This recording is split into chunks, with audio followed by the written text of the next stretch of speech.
Buenos días, queridos amigos de la Fábrica de la Ciencia. Hoy tenemos de invitada a una nueva amiga y colaboradora, Eva Tobalina. Muy buenos días, Eva. Hola, muy buenos días. ¿Qué tal? ¿Cómo estás? Bien, Pues muy bien, encantada de estar aquí charlando un rato contigo. muy bien. Pues lo primero que vas a hacer, que muchos oyentes dicen, oye, pero cúrrate más las presentaciones. Digo, es que yo prefiero que se presenten los invitados, porque si yo cojo vuestro currículum, me estoy un programa entero presentado. Preséntate. Vale, pues yo me llamo Eva Tobalina, soy de Vitoria y vivo en Vitoria.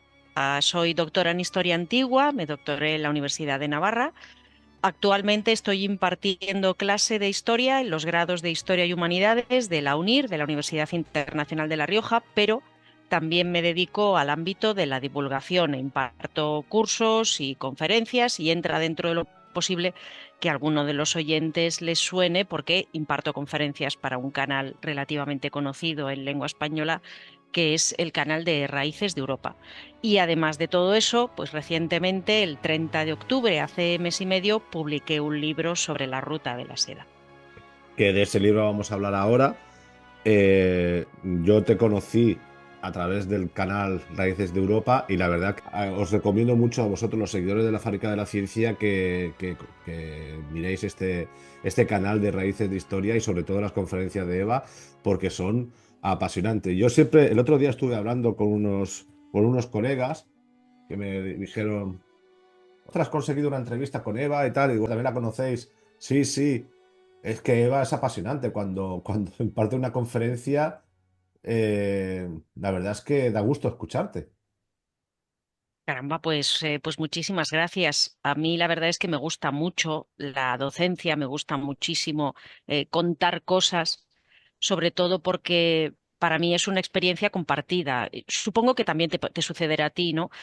Descubrir algo apasionante, nosotros pues que estamos fascinados por el pasado, descubres algo apasionante y es como cuando ves una película que te encanta, ¿no? O lees un libro que te gusta mucho, lo quieres compartir.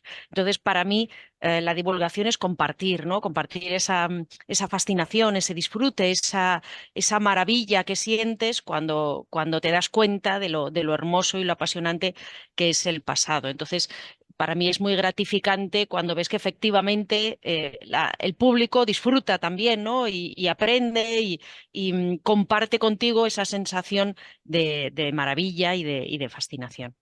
La verdad que es una tarea muy bonita compartir los conocimientos. Siempre es lo que tú dices, ¿no? Como le has puesto un símil perfecto, una película, ¿no? Cuando aprendes algo y tienes ganas de ver a alguien para contárselo. Oye, mira, ¿sabes qué pasó esto? Es una experiencia muy bonita, la verdad, que es recomendable. Y bueno, hay personas que eso no le gusta, pero es muy gratificante, la verdad. Bueno, vamos a centrarnos ahora en una ciudad, porque vamos a hablar del libro, de Caminos de la Seda, pero vamos a centrarnos en una ciudad, eh, una de las más famosas de la antigüedad, que era Alejandría. ¿Por qué Alejandría? Pues Alejandría, yo hablo muchísimo de ella en el libro porque tenía la virtud que era exclusiva de la ciudad de Alejandría de ser el único punto de intercambio mercantil en lo que se refiere a los caminos de la seda que ocupaba un lugar clave en los dos caminos o los dos recorridos principales, ¿no?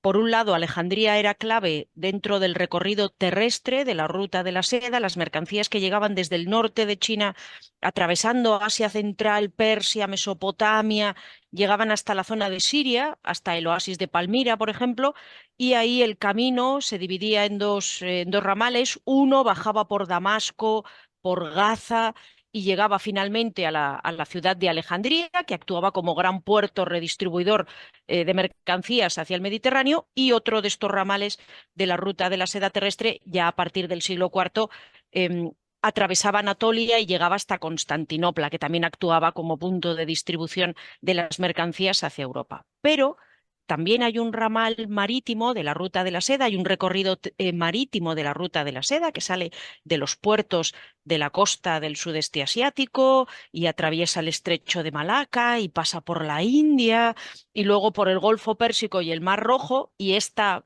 parte del Mar Rojo que nos interesa, pues también a través del Nilo acaba llegando hasta el puerto de Alejandría, ¿no? Entonces, esta metrópoli, una de las más importantes de la antigüedad, actuaba como punto de conexión entre la ruta de la seda terrestre y la ruta de la seda marítima, entre Europa y el Mediterráneo, África y el mar de Arabia y el Océano Índico, entre Oriente y Occidente, y es un enclave, una ciudad absolutamente clave sin la cual no se entiende la ruta de la seda. Alejandría era un centro de cultura, de ciencia. Todos los grandes eruditos de la época, sobre todo de Grecia, tenían que pasar por allí. Era como Harvard, ¿no? O Oxford de la época antigua. Contaba con la biblioteca, todo el mundo la conoce, la biblioteca de Alejandría.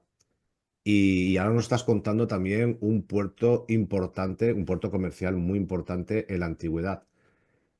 Eh, las dos ramas que estás hablando, la Mm. rama eh, norte y la rama sur, vamos a llamarle así, eh, ¿siempre fueron las mismas o durante algún periodo de la ruta de la seda utilizaron otro tipo de puerto o lugar para expandir el comercio? Claro, yo he querido titular al libro Los caminos de la seda y no la ruta de la seda, precisamente por esto que tú comentas, ¿no? Porque estamos hablando de unas redes de comercio que conectaron el Extremo Oriente, China, muy genéricamente, China, con Europa y el Mediterráneo. Y evidentemente, aunque había lugares en los que el camino era el que era, porque había un oasis y solo se podía pasar por ahí, había otros lugares donde había alternativas y donde los caminos cambiaban. Cambiaban con la estación, cambiaban con la meteorología, cambiaban con la inestabilidad política, cambiaban con la presencia de un gobernante particularmente avaricioso o con la aparición de una banda de bandidos, ¿no? Entonces, efectivamente, el recorrido a grandes rasgos es invariable, pero los pequeños caminos que lo conformaban pues van cambiando, ¿no? Por eso quise darle al libro un título genérico. Sin embargo, como he comentado antes, sí que había algunos puntos absolutamente claves, imprescindibles, y uno de esos puntos es la ciudad de Alejandría, ¿no? Había otros desperdigados, pero uno de los más importantes que no cambiaron a pesar de la sucesión de gobernantes. Nosotros vamos a hablar sobre todo de la Edad Antigua, pero es que en la Edad Media Alejandría siguió siendo un puerto importantísimo en la ruta de la seda, casi tanto o más de lo que lo había sido en la antigüedad, ¿no? Entonces, esto es lo que hace particularmente interesante y decisiva para la ruta de la seda a esta ciudad. Bueno, ahora vamos a entrar de lleno en el libro. Eh, es un tema muy interesante, tú lo has dicho. La ruta de la seda no fue una cosa de pocos años, ¿no? Sino que duró muchísimos años. Tenemos testimonios de la Edad Media, de la Antigüedad. ¿Se puede decir más o menos dónde se iniciaba la ruta de la seda? El final más entendemos que es Europa, ¿no? Sobre todo los mercaderes de Génova, de Venecia. Eh, pero se sabe exactamente dónde comenzaba la ruta de la seda, si es que tenía algún comienzo, porque a lo mejor eran diferentes puntos, entiendo, ¿no? Pero sí que es verdad que siempre tiene que haber un lugar donde se inicia todo. Sí, claro, a nosotros nos encanta, yo creo que al ser humano, ¿no? A los historiadores de forma particular, pero al ser humano en general, nos encanta ponerle fechas, nombres, lugares a todo, ¿no? Para organizarnos mejor. Aunque luego digamos, las cosas pudieron cambiar, esto era flexible, pero a ver, pues a nosotros nos gusta tener cajones donde meter los datos, ¿no? Entonces, del mismo modo que por convención se crea una cronología de la ruta de la seda y se dice que arranca en el siglo segundo antes de Cristo, y la ruta terrestre comienza a desaparecer a partir del siglo XVII, del siglo XVIII, ¿no? Y eso es una convención, pero nos funciona.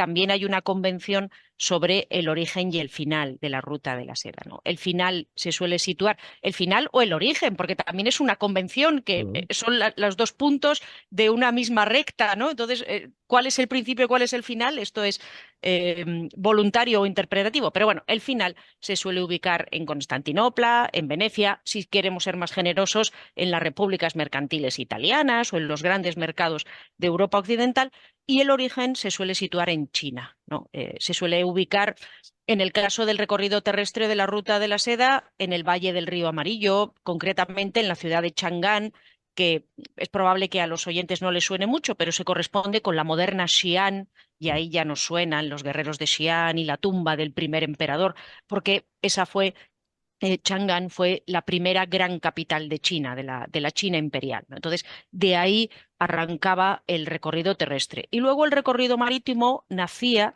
en la zona de los puertos de los mares de China, particularmente, sobre todo ya en su época de esplendor, que fue la época medieval, en los puertos de la desembocadura del río Yangtze, que es el otro gran río de China, ¿no? Y muy cerquita de la desembocadura del Yangtze es donde se encontraba, por decir un topónimo que va a sonar a los oyentes, donde se encontraba el puerto de Shanghái, ¿no? Que es otro puerto muy importante de los mares de China. No era el único en modo alguno, pero uno de los puertos importantes de donde arrancaba la ruta de la seda marítima. Quizás hay una ciudad, aparte de Alejandría, una ciudad muy conocida de la Ruta de la Seda, que hoy en día es una joya. Bueno, siempre ha sido una joya, ¿no? Pero hoy en día se puede visitar Samarcanda, ¿no? ¿Sabes algo de esta? Háblanos de esta ciudad.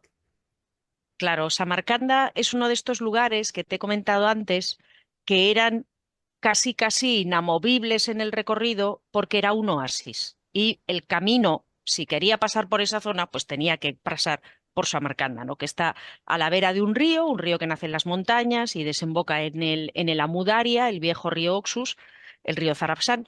Y este río pues permitía la existencia de un oasis de tamaño absolutamente descomunal en medio de un desierto, porque lo que hoy es Uzbekistán, en cuyo corazón está Samarcanda, es el desierto del Kizilkum, ¿no? El desierto de la Arena Roja, que es un desierto estepario bastante inhóspito. Entonces, Samarcanda, que estaba a la orilla de este desierto y que además tenía construido un regadío de tamaño descomunal, ocupaba un emplazamiento privilegiado. Y por eso, no por casualidad, Samarcanda sabemos que existe con el nombre de Maracanda ya cuando llegan por allí los persas. Estamos hablando en tiempos de Ciro el Grande, estamos hablando mediados del siglo VI antes de Cristo. Samarcanda fue la base de operaciones de Alejandro Magno en la conquista de Asia Central a comienzos de la década de los 20 del siglo IV antes de Cristo. Alejandro vivió en Maracanda, estuvo allí durante un tiempo. Acontecimientos importantes como la muerte de Clito el Negro tuvieron lugar en la ciudad de Maracanda.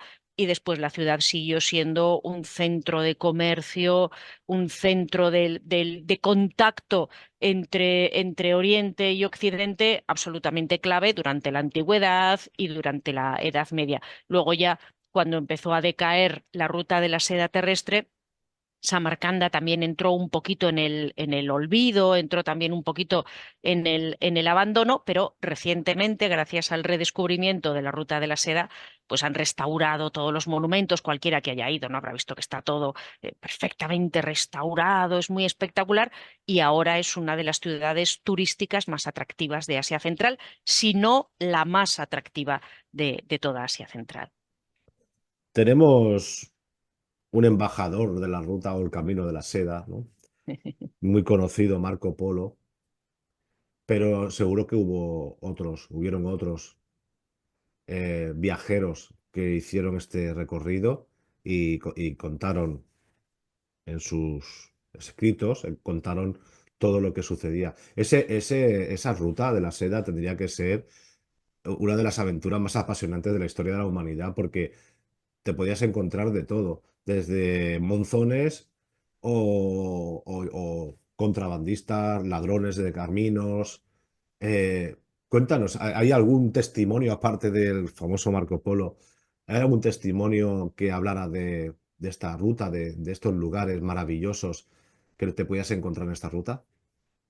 Pues una de las cosas más bonitas que creo que se van a encontrar los lectores con el libro es que no solo hay otro testimonio, sino que hay muchos testimonios. Y había mucha más gente viajando entre el Mediterráneo y el Extremo Oriente de la que nos podemos imaginar. Y había mucha más intercambio cultural y mestizaje artístico, religioso entre Oriente y Occidente del que nos podamos imaginar, ¿no? Y efectivamente en el libro yo le presto una gran atención porque me parece que son indisolubles, ¿no? O inseparables de la ruta de la seda los viajeros. Tenemos viajeros chinos que viajaban entre China y la India, porque siempre pensamos en viajeros occidentales, pero es que los orientales también sentían curiosidad, ¿no? También querían conocer. Tenemos viajeros chinos que viajaron entre China y la India y nos dejaron descripciones maravillosas del recorrido tanto terrestre como marítimo que conectaba el valle del río Amarillo con el subcontinente indio. Tenemos embajadores chinos que trataron de llegar al Imperio Romano. Tenemos mercaderes que probablemente se hicieron pasar por embajadores romanos para llegar al Imperio chino. Esto estamos hablando ya en el siglo segundo después de Cristo, 1000 años antes que Marco Polo. Tenemos, antes que Marco Polo, tenemos, por ejemplo, franciscanos, tenemos la historia preciosa de monjes franciscanos que fueron enviados a la corte del Gran Khan, que fueron enviados a Karakorum para tratar de entrevistarse con estos demonios de la estepa que habían arrasado Europa del Este y que nos han dejado unos testimonios fantásticos de cómo era la vida allí en lo que hoy es Kazajistán, en lo que hoy es Mongolia, en las estepas de Asia. Tenemos incluso, ya en la época de máximo apogeo de la ruta de la seda terrestre, que es la época de los mongoles, precisamente, la época de Marco Polo, tenemos manuales. Tenemos un manual escrito por un señor llamado Pegolotti, que era un mercader, más bien un director de mercaderes, un jefe de mercaderes que aunque él no viajó estrictamente por la ruta de la seda, recopilando informaciones, sí que nos dejó un manual de mercatura en el que contaba pues qué había que hacer para viajar entre el Mar Negro, entre la zona del Mar Negro y Constantinopla y las estepas de Asia, y cómo llegar hasta el corazón de Mongolia, hasta Karakorum y hasta la zona del Caspio, ¿no? Y él nos explica pues lo que hace falta llevar, el dinero, cómo hay que vestirse, cómo si me conviene ir en carro, qué mercancías transportar, en fin, todo tipo de detalles. Tenemos noticias ya en el siglo XIV de europeos viviendo en China, de mercaderes europeos viviendo en China. Y ya a comienzos del siglo XV, ese es uno de los últimos viajeros que menciono, tenemos un embajador castellano, Ruy González de Clavijo, que es enviado por el rey Enrique III el Doliente a entrevistarse con Tamerlán precisamente en Samarcanda. Y este señor sale de Alcalá de Henares, cruza el Mediterráneo, atraviesa la zona de Armenia, atraviesa Mesopotamia, Persia, el Jorasán, la zona de Turkmenistán y llega finalmente a Samarcanda, donde puede entrevistarse, conocer personalmente al mismísimo Tamerlán, ¿no? Y este Ruy González de Clavijo nos ha dejado una descripción, además en el castellano de comienzos del XV, de cómo era ese mundo maravilloso, que es una delicia de leer, ¿no? O sea que, en contra de lo que pudiera parecer, hay muchos más viajeros, embajadores, hombres de fe, predicadores, mercaderes que recorrieron estos caminos fascinantes. Seguro que has hablado de este embajador español. Seguro que muchos seguidores de la Fábrica de la Ciencia les encantaría escuchar sobre estos lugares maravillosos que él describía. Sí, sí, sí. Además, la embajada a Tamorlán de Ruy González de Clavijo está publicada en castellano y está publicada pues en el castellano en el que él o sus secretarios lo escribieron. Y bueno, yo animo muchísimo a los oyentes que se acerquen. No es difícil de encontrar. En cualquier librería, perdón, biblioteca universitaria lo tienen. Igual en una librería pues no está así disponible de inmediato, pero yo creo que será fácil de adquirir a través de Amazon. Y es un relato muy cortito, el de Ruy González de Clavijo, pues no sé qué tendrá 50 páginas, un poquito más, y la verdad es que es una gracia, es muy divertido ver la impresión que se lleva un castellano, un señor castellano, de lo que va viendo por esos mundos de Dios, ¿no?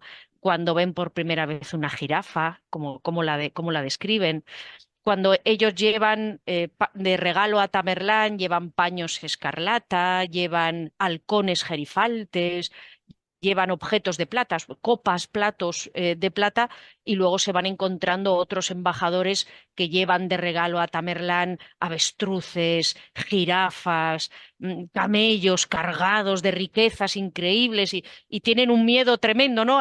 Estos castellanos al encontrarse con el tamaño de las riquezas de Oriente dicen, ay Dios, no sé si le va a gustar a Tamerlán lo que nosotros le llevamos, ¿no? Y luego ya por fin cuando llegan a Samarcanda y conocen a Tamerlán y es un anciano medio ciego que casi no ve y ven que está muy enfermo y ven que se da mucha prisa por levantar monumentos allí en Samarcanda porque Tamerlán ya sabe que se muere y el embajador intuye que Tamerlán, pues eso sabe que se va a morir y que no le queda mucho tiempo. Bueno, la verdad es que, como digo, es una cosa absolutamente maravillosa, poco conocida para lo que debería y que estoy segura de que cualquiera va a disfrutar muchísimo leyendo.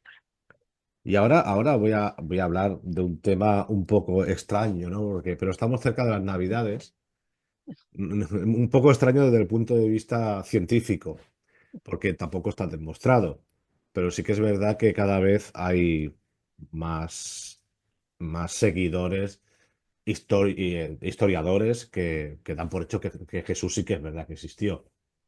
Y hay un relato en el nacimiento de Jesús sobre los Reyes Magos, ¿no? Los Reyes de Oriente. ¿Podrían tener relación estos personajes con la Ruta de la Seda, verdad? Sí, de hecho, los Reyes Magos son un episodio muy divertido del libro de las maravillas del mundo de Marco Polo. Los Reyes Magos salen en el libro de Marco Polo. Ujú. Y Marco Polo dice que le han contado que las tumbas de los Reyes Magos, que supuestamente los Reyes Magos ahora están, ¿no? Las reliquias de los Reyes Magos están en la Catedral de Colonia, que es una de las reliquias que fueron llevadas a Alemania por Federico, el emperador Federico, creo que es Federico I, Barbarroja, durante la guerra que sostuvo contra las ciudades italianas, ¿no? En el norte, porque creo que las reliquias de los Reyes Magos, aquí estoy hablando de memoria, creo que estaban en Milán. Pero bueno, Marco Polo habla en el libro de las maravillas del mundo, habla de los Reyes Magos, habla de que sus tumbas están en Persia. No parece que las haya visto él, pero sí que le han hablado de las tumbas de los Reyes Magos.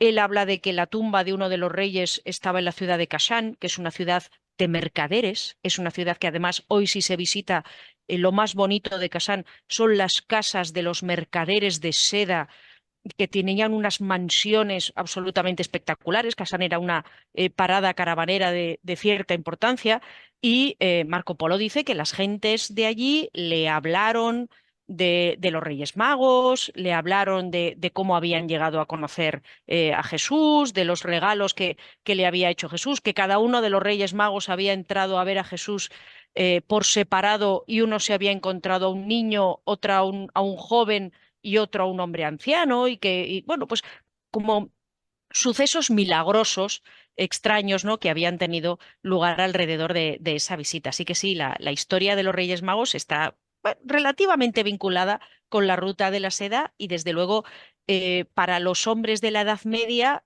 eran personajes reales que vivían en Oriente y cuyas tumbas, pues Marco Polo, que yo creyó haber localizado en lo que hoy es Irán. Y ya para finalizar, en uno de los viajes que tuve la suerte de realizar a Turquía, visitamos Caravansáis, que son unos edificios donde se reunían los mercaderes. Son unos edificios espectaculares. No sé si has estado alguno en Turquía, pero son maravillosos. La de cosas y de tratos que se tendrían que hacer en esos lugares, ¿verdad? Sí, hay que tener en cuenta que los caminos de la seda rara vez eran recorridos por un mercader de una tacada, ¿no? Lo normal era recorrer una pequeña porción, vender, comprar y regresar al punto de origen, ¿no? Y los lugares en los que se realizaba muchas veces esa compraventa eran los caravasares, ¿no? O caravanserai, que es la palabra turca, ¿no? Y eran lugares que normalmente tenían una planta muy similar, eran de planta cuadrada, estaban fortificados porque allí se custodiaban grandes riquezas, tenían un gran patio en el centro donde se Mm. podía hacer ese intercambio de mercancías, solían tener establos para las bestias de carga en los laterales y luego tenían un segundo piso, muchas veces, otras veces no, pero muchas veces tenían un segundo piso que servía como alojamiento a los mercaderes, ¿no? Y son lugares en los que efectivamente te los encuentras desde Turquía, desde Chipre hasta Persia y el Jorasán, ¿no? Vas viendo edificios muy, muy, muy, muy similares repartidos por el mundo y son, por decirlo de alguna manera, las ruinas de ese mundo de la ruta de la seda terrestre que ya no existe y que todavía podemos contemplar, ¿no? Vestigios de una realidad que ya ha sido superada, ¿no? Que ya no podemos vivir, ¿no? Pero que va dejando algunas huellas, algunos restos que tenemos la suerte de poder visitar. Pues lo vamos a dejar aquí. Muchísimas gracias, Eva. Recordar a los seguidores de la Fábrica de la Ciencia, Caminos de la Seda. La editorial no la veo, si me la En puedes la des- esfera de los libros. La esfera de los libros, es que tiene el libro para los oyentes del canal de Evox, no lo vais a poder ver, lo pondré en la miniatura de la presentación, pero vosotros, los seguidores de YouTube, sí que podéis ver el libro ahí al fondo. Eva Tobalina, el Caminos de la Seda, la esfera de los libros. Pues muchísimas gracias, Eva, por concedernos estos minutos. Ha sido un enorme placer y espero verte pronto en la Fábrica de la Ciencia para seguir hablando de estos maravillosos episodios históricos de la historia de la humanidad. Muchas gracias. Pues muchísimas gracias a ti. Para mí ha sido también todo un placer y también pues espero que nos podamos encontrar por aquí en otra ocasión.